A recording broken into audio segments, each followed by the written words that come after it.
So you want to be a knight? You think you were born in the wrong era. You see the armour, the horse, the sword, and you tell yourself, yeah, I'd be a knight. But you're picturing movie knights. Slow motion charges, shiny armour, dramatic speeches. You're not picturing the smell, the blood, the rotting teeth, the armour that feels like a boiling metal coffin. You're not picturing being bankrupt by 25, half crippled by 30, and replaceable in the eyes of the Lord you're ready to die for. You want honour. What you'd get is misery wearing a helmet. If this kind of storytelling brings you inner peace, feel free to like the video and subscribe, but only if it truly brings you peace. And let me know in the comments where in the world are you listening from, and what time it is for you right now. It's always strangely comforting to know who else is out there closing their eyes to the same story. So settle in.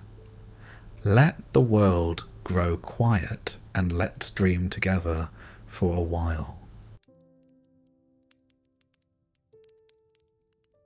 From a distance, the knight looks perfect. You see him in your mind, a shining figure on horseback, armour catching the sunlight in brilliant flashes of silver, cloak trailing like a banner of destiny. He rides out as if the world itself steps aside for him, powerful, noble, almost untouchable. From a distance, knighthood feels like a dream, but dreams blur the edges. They hide the mess, the strain, the misery sealed beneath the shine. Step closer. Stand beside him, not in the legend, but in the mud where real knights lived. The first thing you feel is the weight. Armour that drags instead of glides, plates grinding against one another, leather straps digging into skin rubbed raw. Beneath the metal, sweat streams, bruises bloom, and old cuts throb with every movement. The chafing alone could break a person long before any battle does. His horse, too, is nothing like the graceful creature you imagined. It's a massive war beast, ribs working with each breath, muscles trembling from the strain of carrying hundreds of pounds of metal, and man. Feeding it costs more than feeding a family. Keeping it alive through campaigns is a miracle. Then you notice his hands, not the polished, noble hands the stories praise, but hands like a blacksmith's, scarred, split, bent from breaks that healed crooked, always wrapped, always aching, always stiff. These are not the hands of someone destined for glory.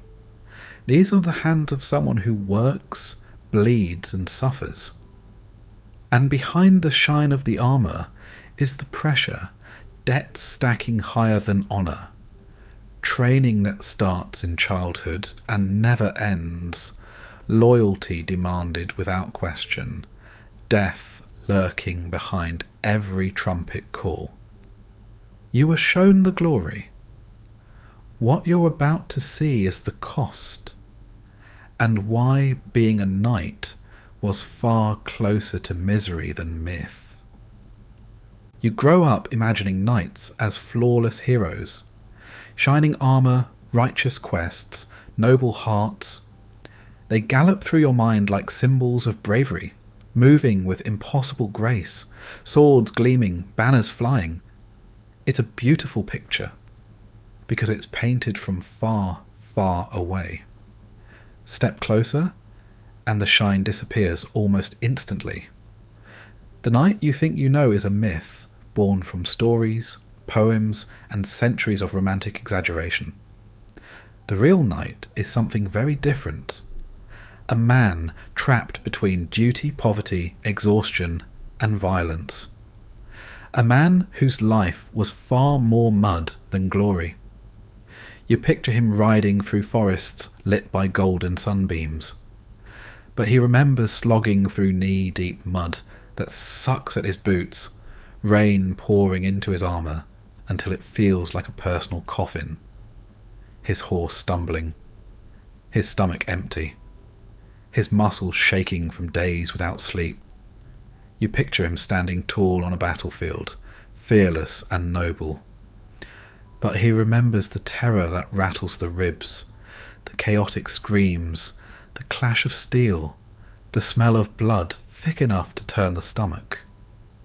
He remembers the sound of bones breaking, his own or someone else's, echoing beneath his helmet. You imagine honour guiding him like a star. He remembers orders that felt more like punishments. Lords who treated knights not as noble warriors, but as disposable tools. He remembers riding into battles he knew were pointless, political tantrums disguised as righteous campaigns. Even his armour, the iconic symbol of knighthood, was a burden. Heavy, hot, suffocating. Every movement cost energy. Every step felt like dragging a cage. A knight training for war didn't look regal.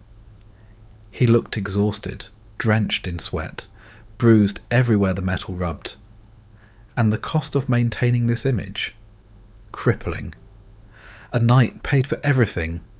The horse, the armour, the weapons, the retainers, the servants, the travel, the clothing, the equipment repairs. One campaign could bankrupt a man for life. Many knights lived with debts heavier than their armour.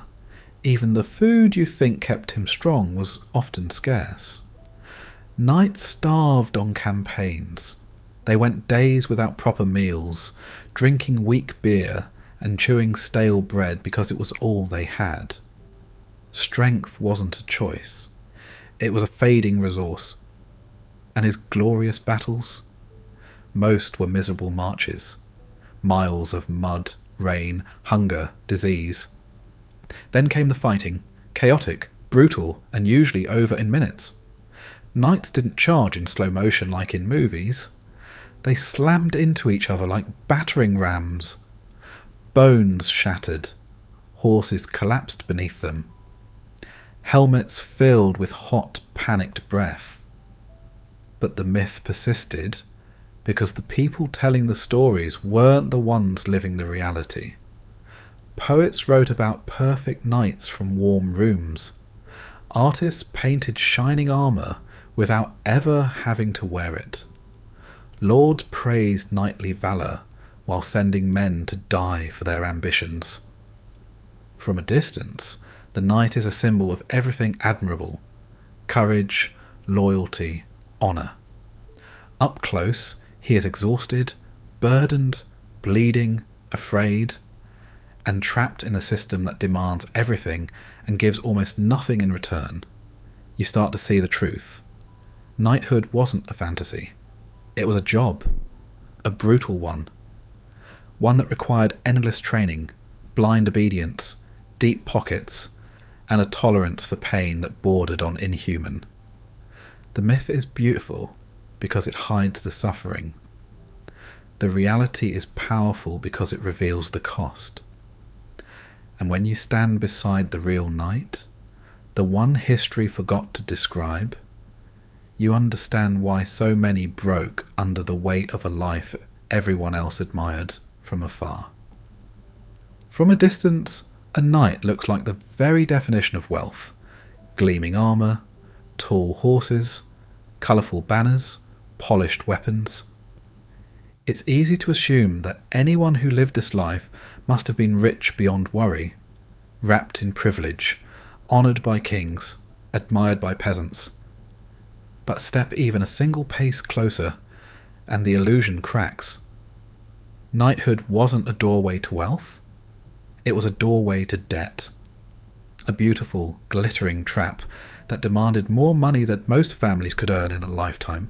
Every part of a knight's life had a price, and every price was heavy. Start with the horse, the heart of the knight's identity. A war horse wasn't just an animal. It was a weapon, a partner, a symbol of status. And its cost was staggering. A single destrier could drain the savings of a small noble household before the knight even set foot on a battlefield. And the expenses didn't end with purchase. This horse ate like royalty and required stabling, grooming, and a level of care unimaginable for common animals. Keeping it alive during winter could mean sacrificing resources that the family desperately needed.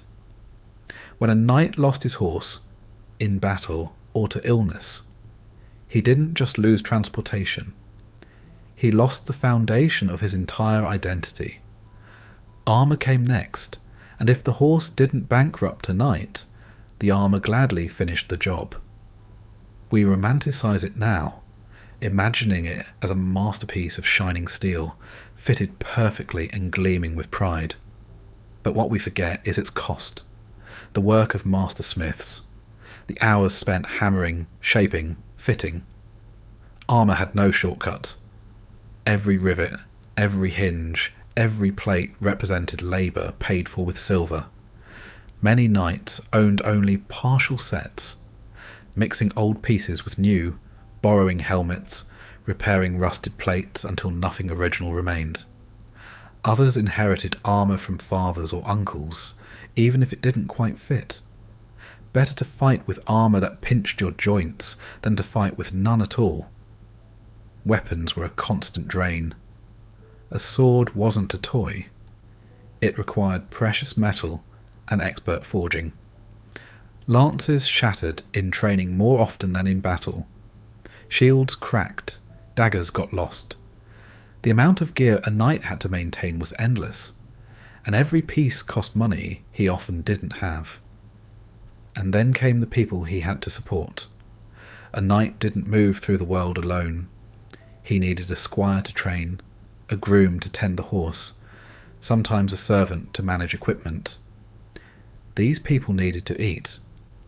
They needed clothes. They needed shelter. Their lives depended on the knight's ability to pay. If he failed, he wasn't just disgraced. He was rendered ineffective. A knight without support wasn't a knight. He was just another exhausted man in armour too heavy for one person to manage alone. The land a knight received as his reward was its own burden. In exchange for military service, he held land from his lord. But the land needed workers. It demanded upkeep. It required taxes, tools, and the ability to defend it. A poor harvest meant ruin. A disease that killed livestock meant spiralling debt. Maintaining noble status was like trying to swim with stones tied to your feet. Many knights lived in constant financial anxiety. Some took out loans from monasteries, merchants or moneylenders in town. Loans that came with interest sharp enough to cut a life in half. Others married for dowries rather than love, desperately searching for wealth that could keep them afloat. And some sold pieces of their armour, land, or treasured heirlooms just to pay for one more campaign. The cruel irony? Knights were expected to show wealth even when they had none. Arriving to battle poorly equipped meant humiliation. Riding a weak horse was an insult. Wearing dented armour marked you as lesser. Society demanded the appearance of nobility, while giving knights almost no financial support to maintain it. War only made it worse. When a campaign began, knights were expected to supply themselves entirely. Their own food, their own servants, their own gear, their own horses. Marches lasted for weeks, sometimes months, and battles destroyed equipment faster than any blacksmith could repair it. Many knights returned home not with glory, but with debt 2 or 3 times heavier than before. Some simply couldn't keep up. They lost land, they sold horses. They faded into obscurity, forgotten by the very lords who once demanded their loyalty. When you look at a knight now, polished, proud, heroic, remember that the shine was bought with coin he couldn't spare. The image of noble knighthood was held together by struggle, sacrifice, and a financial burden that crushed more men than war ever did. Knighthood wasn't just a title, it was a bill. And for most, it was a bill they could never truly pay. If you imagine a knight's childhood as a gentle beginning, lessons in honour, early sword practice, noble feasts, and patient tutors, erase that image completely. The path to becoming a knight didn't start with glory. It started with surrendering your childhood. A boy destined for knighthood was sent away from home as early as 7 years old. 7, an age where modern children learn spelling words and draw pictures. In the medieval world, that same age marked the beginning of a life defined by strict discipline, bruises, and exhaustion. The first step was becoming a page.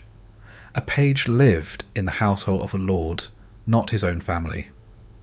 The moment he arrived, comfort ended. His days were filled with chores, obedience, and constant movement. He learned how to serve, not how to lead.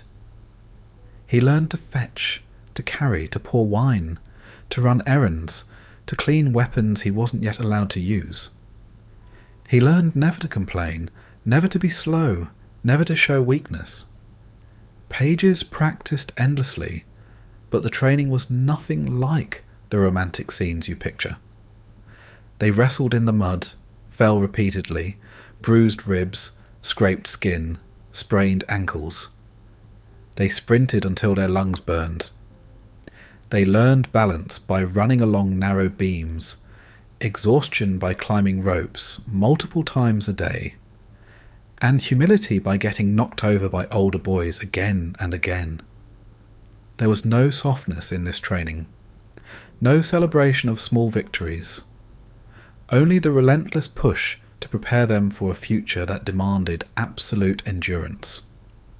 Around 14, a boy became a squire, and the suffering deepened. Squires were assigned to full knights, and whatever hardships the knight endured became the squire's responsibility as well. He carried the armour, all of it. He cleaned it, polished it, repaired the straps, and hauled it from place to place. Imagine being barely a teenager and lifting metal that even grown men struggled with. He tended the warhorse too, brushing, feeding, training, caring for an animal powerful enough to crush him with one misplaced step. Horses were expensive and temperamental, and a mistake made by a squire could ruin a knight's finances. That pressure alone could break a boy's nerves. Weapon training was a daily ritual. Sword drills until arms went numb. Shield practice until shoulders ached. Spear throwing until hands blistered. Archery, dagger work, wrestling, horseback riding. All done under the watchful eye of a knight who believed discipline was forged through suffering. Many boys got hurt during this stage. Some broke bones. Some suffered concussions. Some developed chronic injuries that never healed right. A few died, trampled under horses, struck during training, or simply pushed beyond their limits in a time when medicine was little more than guesswork. And even when they weren't training physically, their minds were tested. They learned etiquette, tactics, heraldry, and how to navigate the rigid expectations of noble society. Mistakes were met with humiliation or punishment. The lessons were strict because a knight who embarrassed his lord could lose everything. You might think the hardest part of squirehood was the physical torment, but the true struggle was the constant pressure, the expectation to be perfect, loyal, obedient, tireless. A squire never slept deeply. He was always listening for his knight's voice, always ready to serve, always prepared to move, to sacrifice, to prove himself. When battle came, squires entered a new level of fear. They followed their knights into the field, not as fighters but as caretakers of survival. They brought weapons. They pulled wounded knights away from danger. They faced death without the armour or experience needed to protect themselves.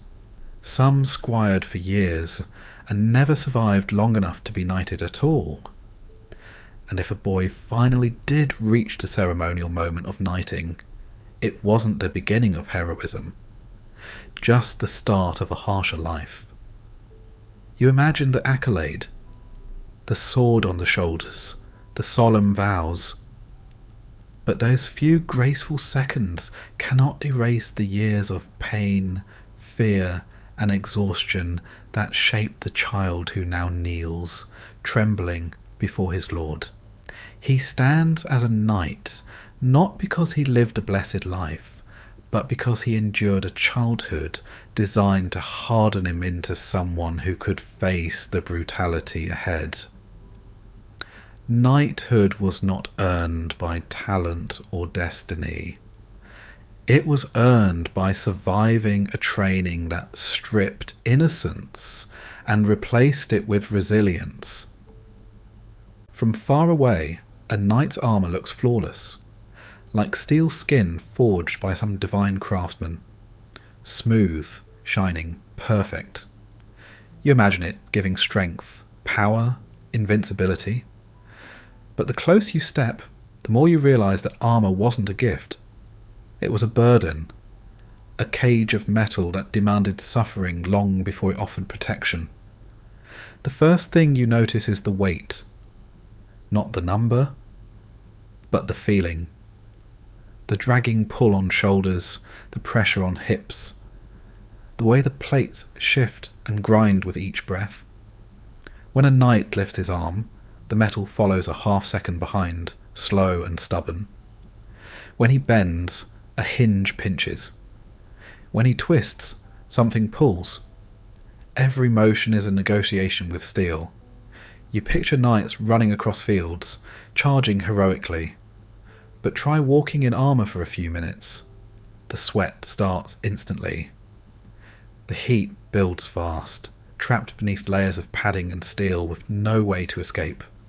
The air grows stale. The inside becomes humid, sticky, suffocating. The padding absorbs sweat until it clings to the skin like a soaked blanket. And there is no taking a break. Once the armour is on, it stays on until someone helps you out of it. The harness itself is a labyrinth. You're strapped in from shoulders to ankles. Leather ties pull tight against the body. Metal clasps dig into flesh.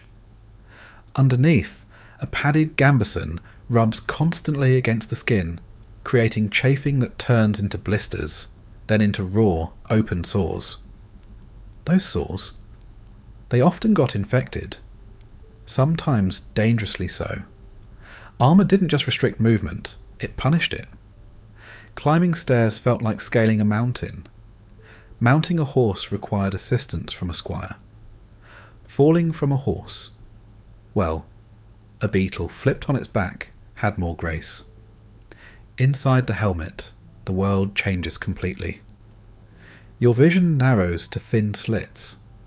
The rest of the world dissolves into darkness. Breathing becomes louder, hotter, more desperate. Your own exhaled air bounces back against your face, warming the inside like a furnace. You hear your heartbeat. You hear the metal vibrating with every strike. You hear your own fear pressed between steel walls. The visor fogs. Sweat stings your eyes. Your breath turns thin. Panic becomes a real, physical sensation. During long marches under the sun, knights nearly fainted. Dehydration was constant, because removing armour to drink was a luxury rarely afforded. The heat could become so unbearable that men vomited inside their helmets, the stench trapped around their faces, with no choice but to continue marching. And yet, armour didn't make them invincible. Blunt weapons, maces, hammers, flails, bypassed armour completely by crushing bone beneath it. A single swing could shatter ribs. A lance strike could knock someone unconscious through the helmet. Arrows pierced weak points.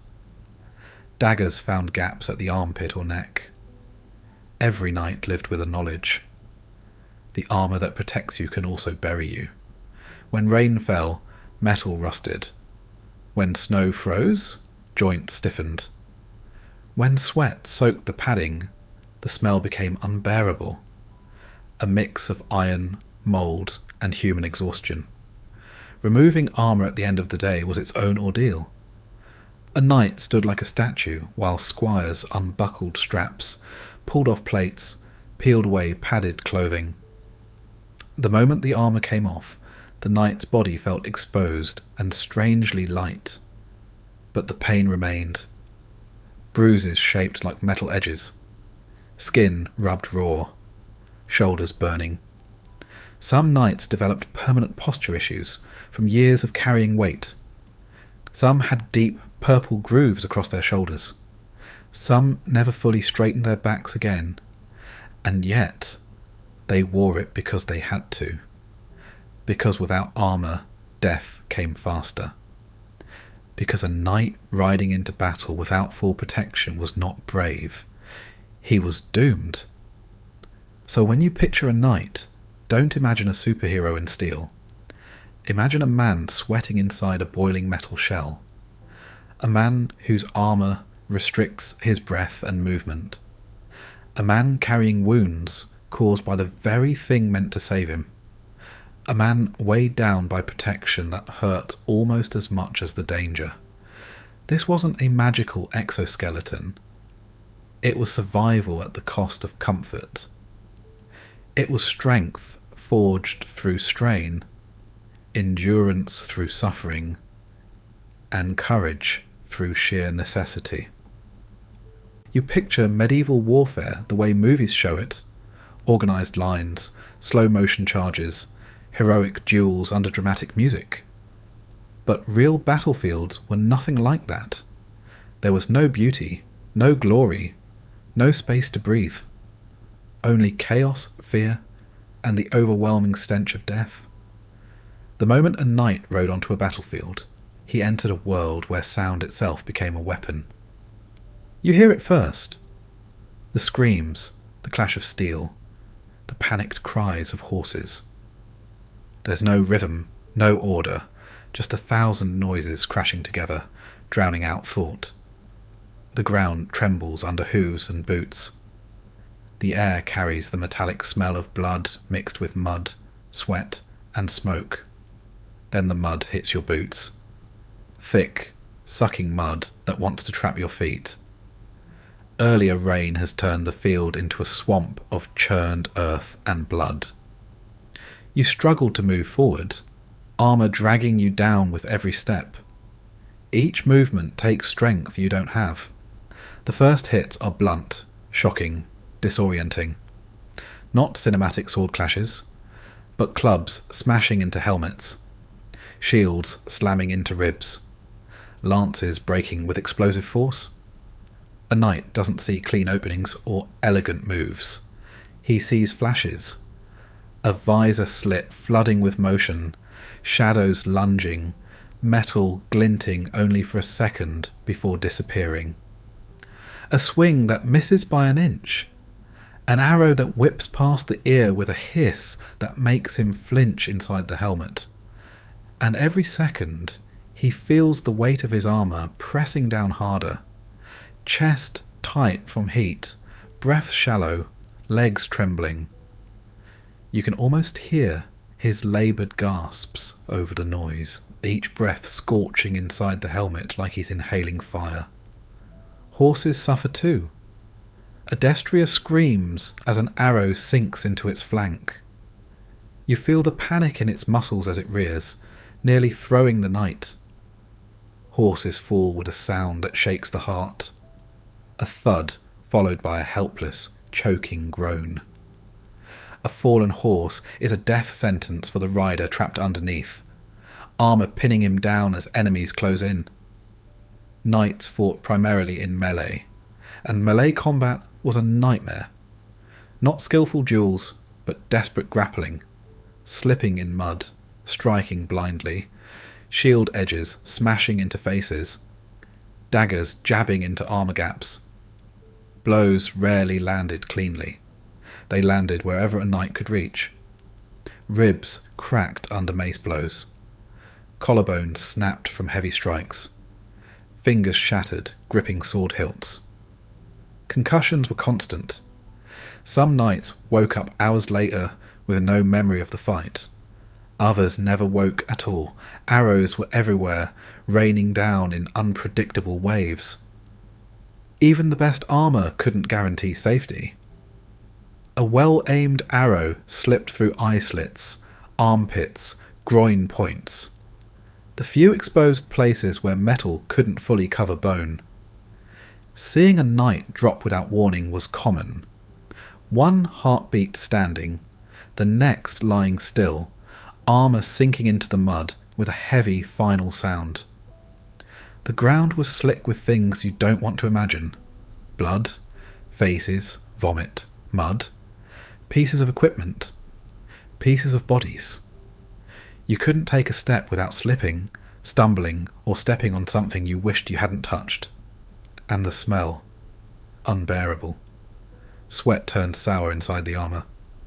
Open wounds festered instantly. Dead horses and men began to rot under the sun. The air was thick with stench.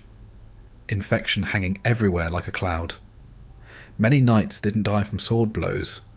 They died slowly, crushed under others, suffocated in armour, trampled by horses, pinned in mud, drowning in shallow puddles because they couldn't lift their heads. Imagine the terror of lying face down, unable to roll over, the weight of armour pressing you deeper. Knights prayed not for victory, but simply for space to breathe. And when the battle finally ended, it didn't end cleanly. The wounded cried out for help. Some begged for water, some begged for death. Knights stumbled back to camp, bleeding from unseen places, bodies bruised and broken in ways they wouldn't feel until the adrenaline faded. The stories written afterward talk of triumph, bravery, honour. But the men who lived through battle wore scars they carried for life. Scars on their bodies, scars on their minds, scars on their souls. Warfare wasn't glorious. It was trauma in steel wrapping. It was survival, not victory. And every knight who walked off the battlefield walked into the rest of his life changed, damaged, shaken, and often never truly whole again. You imagine knights dying gloriously on the battlefield, swords raised, banners flying, falling in epic slow motion. But most knights didn't die in battle. Most knights were captured. And captivity was its own kind of horror. Slow, humiliating, filthy, and ruinously expensive. A knight's worth wasn't measured in valour once he was taken prisoner. It was measured in silver. The moment an enemy knight realised he had someone valuable at sword point, the battle stopped for that tiny space of time. A hand grabbed the captive's shoulder, a voice hissed, "Yield," and the knight, breath heaving, pain flaring, armour dented, had no choice but to surrender. To fight on meant death. To yield meant debt. The humiliation began immediately. Disarmed, dragged, stripped of weapons, pride, and any illusion of control. Some captors treated knights roughly, beating them, tying their hands, wrenching off their helmets so violently it scraped skin.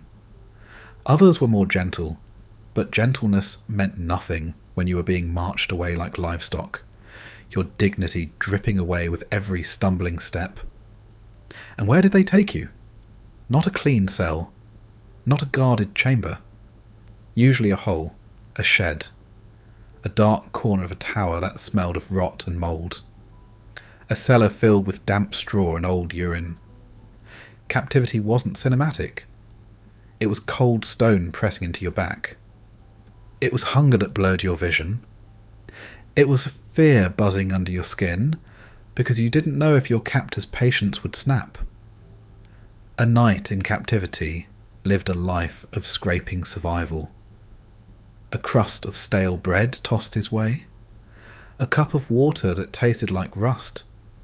The constant sting of wounds left untreated. Some captives were kept in chains. Some were left in darkness. Some were taunted, mocked, or threatened with mutilation if the ransom didn't come fast enough. And the ransom itself? An impossible mountain of cost. A knight was expected to pay the price of his own freedom, and that price could destroy a family. Captors knew exactly what a man's armour cost, what his horse cost, what his land produced. They calculated a ransom large enough to hurt, sometimes large enough to ruin. Months passed, sometimes years. A knight waited helpless, trapped between hope and despair. Letters were sent, negotiations dragged on. His family sold whatever it could: land, livestock, heirlooms, treasured weapons, praying it would be enough to bring him home. And for many, it wasn't. Some knights rotted away in captivity, forgotten by lords who once praised their loyalty. Others returned home battered, thin, and carrying debts that would shape the rest of their lives. Even freedom didn't restore dignity. A knight who paid ransom was weakened financially, sometimes permanently.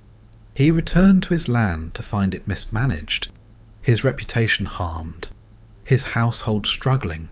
And while ballads sang of bravery, real knights often returned feeling like failures. Men who had been reduced to bargaining chips on a political chessboard. Humiliation followed them long after the chains were removed. Some knights withdrew from battle. Some tried to rebuild. Some spiraled deeper into debt. A few were captured again, and the second ransom was always worse. You imagine knighthood as noble, dignified, elevated. But the truth is darker. Knights were valuable not just for their skill, but for what they could be sold for. Their bodies became currency. Their names became bargaining tools. Their lives hung in the hands of men who saw them not as warriors, but as walking piles of silver. Captivity stripped knighthood to its bones, revealing how fragile a knight truly was beneath the armour. This wasn't honour. This was survival laced with shame. And for many, captivity marked them for the rest of their lives more deeply than any wound earned on the battlefield. When you picture a knight, you probably see strength, broad shoulders, powerful strides, a body built for battle. But beneath the armour, beneath the myth, beneath the polished stories, a knight's body was falling apart long before his prime. Not from a single wound, but from the slow accumulation of misery. Knighthood didn't just demand bravery, it demanded a body willing to break. Start with hygiene, or the lack of it. A knight bathed rarely. Water was cold, scarce, and often unsafe. Bathing was believed to weaken the body, invite sickness, or open the pores to dangerous airs. So days turned into weeks, weeks into months. Sweat collected beneath armour padding, dirt mixed with blood, oil and grime. When the armour finally came off, the odour was overwhelming. A sharp, sour mix of metal, sweat and rot that never fully faded. Lice were constant companions. They lived in padding, crawled into seams, nested in hair and beards. Knights scratched in their sleep, in camp, even on horseback. Fleas bit deep, leaving red welts. Worms and parasites lived quietly in the gut, stealing nutrition that was already scarce. Teeth rotted faster than honour. Constant grinding during combat, poor diet, and the absence of dentistry meant that by 30, many knights had blackened stumps where teeth once were. Toothaches were torture, a relentless, throbbing agony with no relief except herbs or prayer. Some knights pulled their own teeth with knives. Some simply endured. Feet were a battlefield of their own. Constant marching in soaked boots led to trench foot, skin turning pale, blistered, then black. Infection crawled into cuts and cracks. To keep going, knights wrapped their feet in wool, cloth, sometimes even moss. But pain followed with every step, settling into joints, swelling the ankles until boots no longer fit. And then there were the wounds, the ones that never healed right. Swords sliced flesh, arrows pierced muscle, maces shattered bones. Even minor cuts festered without proper cleaning. Armour rubbed raw spots until they bled. Infection thrived in a time with no antibiotics. A simple blister could turn deadly. A small cut could rot the skin from the inside out. Knights carried these wounds forever. A shoulder that never lifted properly again. A knee that cracked with every step. A piece of arrowhead still lodged beneath the skin. Old fractures that throbbed when the weather changed. They weren't young warriors for long. They aged at twice the speed of ordinary men. Their diets didn't help. Campaign food was starvation level at best. Stale bread, thin ale, dried meat, whatever could be scraped together. Malnutrition made them weak, pale, prone to illness. Scurvy chewed at their gums. Fevers lingered for weeks. A sickness caught on campaign often killed as surely as a sword. And medieval medicine? It offered more pain than relief. A wound might be cauterized, seared shut with hot iron, the smell of burning flesh filling the room. Bones were set without anesthesia. Bloodletting was used for almost every problem, leaving men weaker than before. Some treatments involved herbs that helped, but others involved mercury, mouldy poultices, or desperate superstition. By 35, a knight's body felt twice its age. His back curved, his hands shook, his joints ground together like stone. His vision blurred from repeated blows to the helmet. He coughed from smoke inhalation, from cold nights, from infected lungs. He walked stiffly, slept poorly, woke with aches so deep they felt carved into the bone. Many knights limped through the rest of their lives, and many lived in constant pain. Many died slowly from infections that modern medicine could fix in an afternoon. Behind the gleaming armour, behind the brave stories, behind the chivalric myths, the reality was simple. A knight was a collection of failing parts, held together by duty, stubbornness, and the grim acceptance that pain was simply part of the profession. Knighthood didn't just demand courage on the battlefield. It demanded the courage to live with a body that never stopped hurting, a body worn down long before its time. You imagine a knight standing tall beside his lord, a trusted warrior, a valued protector, someone honoured, respected, necessary. But the truth was far colder. A knight wasn't a partner in power. He was a tool, a bargaining chip, a piece on a chessboard controlled entirely by lords, kings, and shifting alliances he had no power to influence. Knighthood wasn't just a military role. It was a legal and political trap, one that demanded loyalty, obedience, and sacrifice, and offered almost nothing in return. A knight owed service to his lord, usually 40 days of mounted military duty each year. It sounds simple, but those 40 days were only the beginning. Lords stretched obligations whenever they wanted. 40 days could become 60, 90, or half a year if a lord decided a campaign was not yet complete, and a knight couldn't refuse. Refusal meant ruin, fines, shame, confiscation of land, or even imprisonment.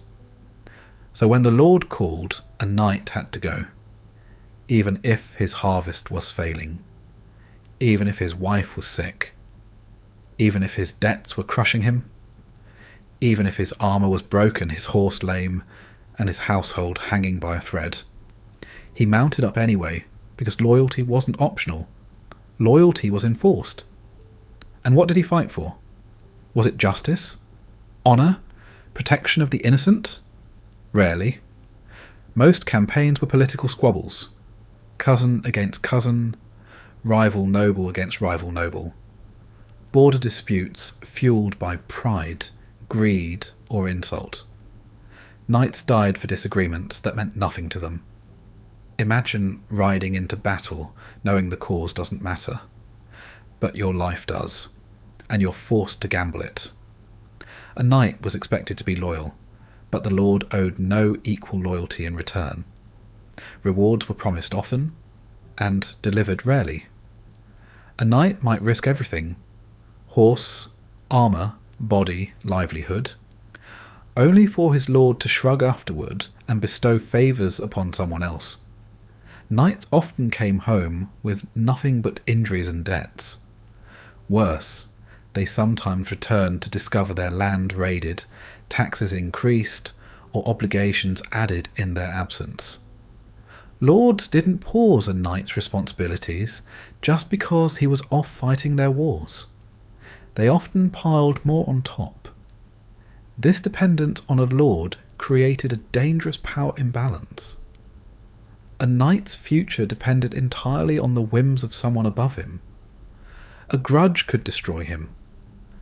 A whisper of disloyalty could ruin him. A political shift could make him worthless overnight. And the ones above him knew it. They used knights as leverage, sending them with messengers, envoys, or even disposable symbols of strength. If a political rival needed to be intimidated, a lord ordered his knights to ride out in full armour. If a treaty needed enforcing, knights were sent to remind peasants of their obligations. If a village refused taxes, knights burned it down under orders. Knights became the public face of their lord's cruelty, and were blamed for it. The people feared them. The poets shamed them. But the orders came from above, from men who never touched a sword in their lives. Worse still, alliances shifted constantly. A knight might fight beside one lord in spring, only to fight against him in autumn because two nobles had a falling out. Loyalty was demanded, but never reciprocated. Everything was conditional. Everything was unstable. Knights weren't just soldiers. They were hostages in a political maze. If their lord rebelled against the king, the knights were dragged into treason simply by association. Their families could be punished, their land seized, their reputations destroyed. And still they had no say. Their fate was tied to decisions made by men far above their station. Even tournaments, supposedly joyous, celebratory events, were political traps. Winning brought attention. Losing brought debt. Refusing to participate brought suspicion. Everything a knight did was watched, judged, evaluated for loyalty or betrayal. In truth, a knight had as much agency as a pawn on a chessboard. Pushed forward, sacrificed when convenient, rewarded only if it also benefited someone else. Obedience was survival. Questioning was suicide. Through it all, the code of loyalty was held above their heads like a moral chain. Knights were taught from childhood that honour meant obedience, that questioning orders was shameful, that their value came from how well they served. So they bowed, they fought, they suffered, they endured, not because they were free, but because the system never gave them a choice. Behind every heroic tale of knighthood lies the truth of a man trapped in politics he never controlled. Used when useful, discarded when not. A knight's sword might have been sharp, but the chains binding him to his lord were sharper still. Chivalry. The word itself feels warm, noble, heroic. You hear it and instantly imagine a knight kneeling in reverence, offering his sword in loyalty, defending the weak, speaking with honour, loving with purity, fighting with righteousness. But the truth behind chivalry, the truth knights lived, was nothing like the polished version carved into modern imagination. Chivalry was not a code, it was a costume, a performance forced upon men who could never live up to it, and punished when they failed. Start with the origins. Chivalry wasn't born from kindness, it was born from fear. Knights were brutal, violent men trained to kill from childhood, and medieval society needed a way to control them. Lords didn't want armoured warriors turning into uncontrollable thugs. Priests didn't want bloodthirsty fighters disrupting the fragile balance of faith. Peasants certainly didn't want rampaging nobles destroying their villages because of boredom. So the chivalric code was created as a leash, a beautifully worded leash. Knights were told to be loyal, brave, honourable, but also useful, obedient, and predictable. Chivalry painted pretty words over ugly necessities. Take loyalty, for example. A knight was expected to be loyal unto death, unwavering, unquestioning. Yet the lord he served could betray him, abandon him, underpay him, or send him into suicidal battles for political games. The loyalty was one-directional.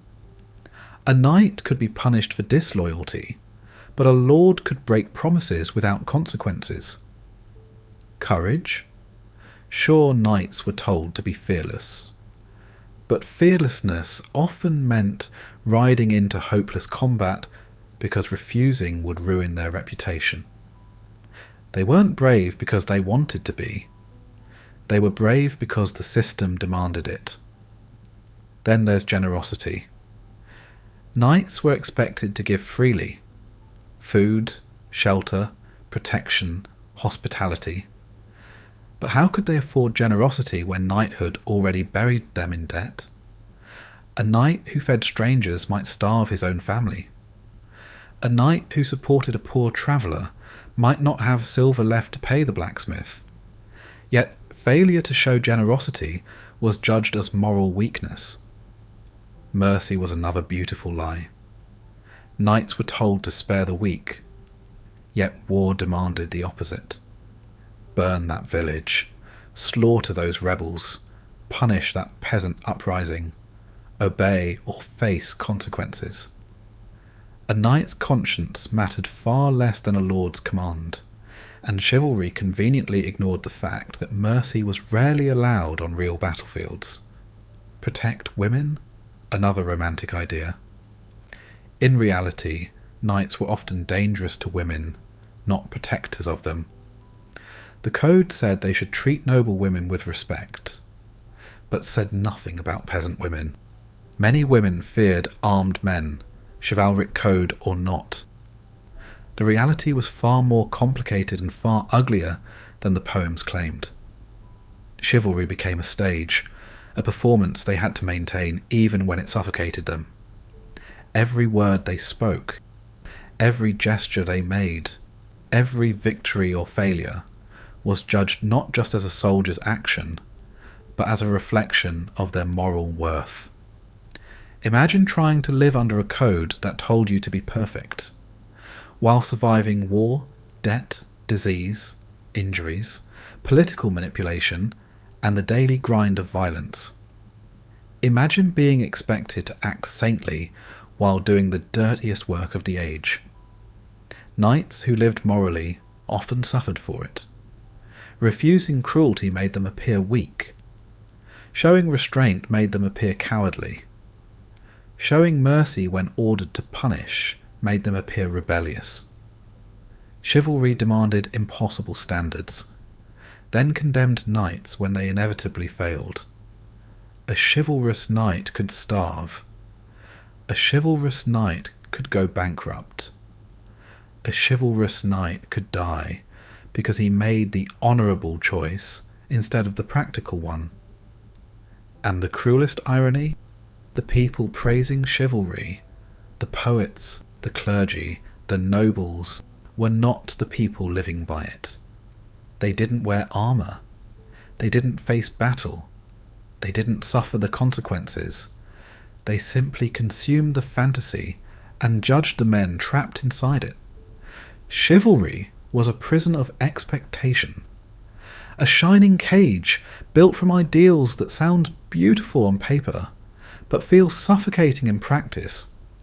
Behind every noble knight in a story, there was a real man struggling to meet a standard designed to be impossible, battling guilt for failing, shame for falling short, confusion over contradicting demands, and resentment toward a code written by people who would never bleed for it. So, when you hear the word chivalry, don't imagine purity. Imagine pressure. Imagine hypocrisy. Imagine a knight gripping the reins of his horse, armour chafing, debts piling, fear rising, all while being told to ride into battle with grace, charity, nobility, and a smile.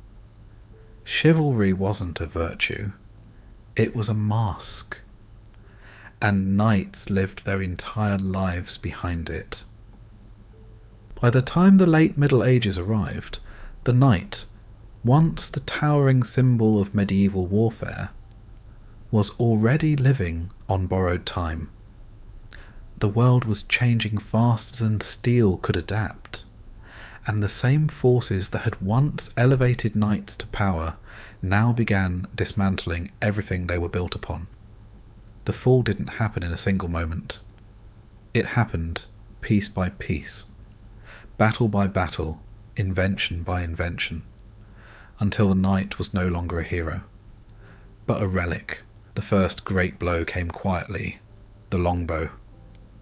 In the hands of trained archers, it sent arrows farther, faster, and with more force than anyone expected. A single arrow could pierce the weak points of armour from hundreds of feet away. Knights who had spent fortunes on their equipment suddenly found themselves vulnerable to peasants who had spent years practicing with a bow instead of polishing armour. At battles like Crécy and Agincourt, the truth became undeniable. Armour didn't matter if the enemy never let you reach them. The knight, who had been bred for close combat, found himself dying at a distance, struck down by men who never needed to look him in the eye. The crossbow added another wound. It required little training, deadly accuracy, and enough power to punch through plate. Elite knights fell to common soldiers armed with cheap wooden weapons, and nothing was more humiliating to a class built on exclusivity. Then came gunpowder. Cannons smashed castle walls in hours instead of weeks. Handguns ignored armour completely. No matter how thick the steel, a bullet found its way through. Knights tried to adapt. Heavier armour, new designs, thicker plates. But the world was no longer fighting battles they were built for. The golden age of the mounted warrior was ending, replaced by formations of infantry and firepower. Financial collapse followed political irrelevance. Knights could no longer justify the immense cost of horses, armour, and retainers.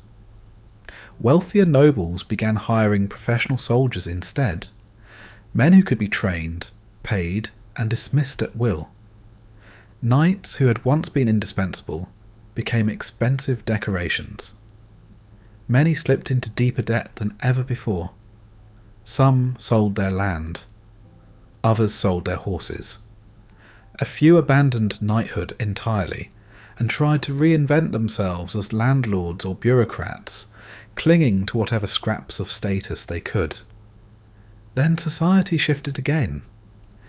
Kings centralised power and stopped relying on scattered nobles to provide military support.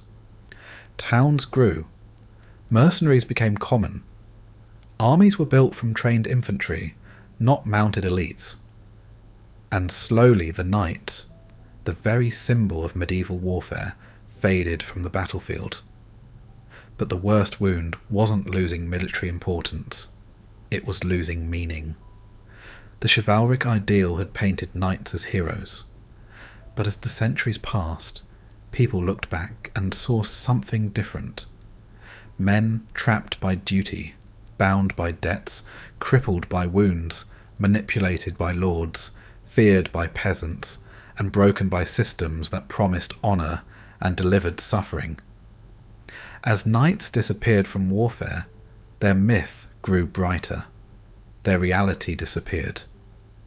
People remembered the stories, not the scars. The poetry, not the poverty. The shining armour, not the infections beneath it. The romantic duels, not the mud and screams of real battles. The noble code, not the contradictions that twisted their lives into knots. And that's the strange tragedy of the knight. The moment their real suffering ended, their imaginary glory began. Today we admire their armour in museums, forgetting how heavy it felt. We depict them as noble warriors, forgetting how they were used like pawns. We celebrate their courage, forgetting how often it was forced. We write about their honour, forgetting how little choice they had. Their legacy is split into two worlds. One of myth, golden and clean, and one of truth, rusted and painful. The myth survived. The misery did too, but hidden beneath centuries of romantic storytelling. And when you look at the knight now, really look, you see not a hero out of legend, but a man caught in a role that demanded his wealth, his body, his loyalty, his childhood, and often his life. A man whose greatest enemy wasn't the battlefield, but the expectations that chained him. Knighthood didn't end because the world became more peaceful. It ended because the world outgrew the suffering it demanded. And the knight, for all his endurance, could not keep pace with a world that finally realised bravery could come without armour, and heroism could exist without misery. So now you've seen him, not the legend, not the fantasy, not the gleaming figure carved into storybooks, but the real knight. A man born into pressure, trained through pain, wrapped in metal that bruised his skin, sent into wars he didn't choose, bound by loyalty he couldn't question, crushed by debts he couldn't escape, and held to a code no human could truly follow. A man who carried the weight of honour on his shoulders even when the armour already made it hard to stand. History polished him into a symbol, but behind that symbol was a life of exhaustion, fear, and sacrifice. Behind every heroic tale was a truth soaked in mud and blood.